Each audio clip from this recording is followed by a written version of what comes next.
వచ్చే సమ్మర్ సీజన్లో ఓరుగల్లు వాసులకు నీటి కష్టాలు తప్పేలా లేవు. వరంగల్లోని భద్రకాళి చెరువును ఖాళీ చేయడమే ఇందుకు కారణం. పూడికతీత కోసం చెరువును ఖాళీ చేయగా ఇప్పటి వరకు పనులు ప్రారంభం కాలేదు. ఇక మరోవైపు చెరువులో నీళ్లు లేకపోవడంతో చుట్టుపక్కల కాలనీలో గ్రౌండ్ వాటర్ లెవెల్స్ తగ్గిపోతున్నాయి.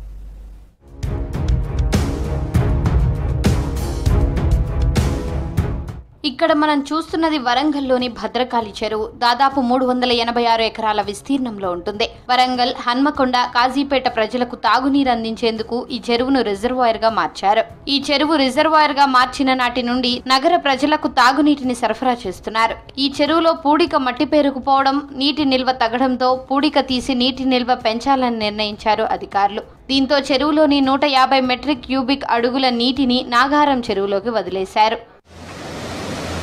రాబోయే రోజుల్లో మరింత దిగువకు వెళ్లే ప్రమాదం ఉందని అంటున్నారు. భద్రకాళి లేక్ అనేది టోటల్ హన్మకొండ ఏరియా అంతా ఇన్ఫ్లుయెన్స్ ఉండదండి. ఇప్పుడు ఓన్లీ ఫర్ అరౌండ్ రేడియస్లో 2 to 3 కిలోమీటర్స్ లోపల ఉంటుంది.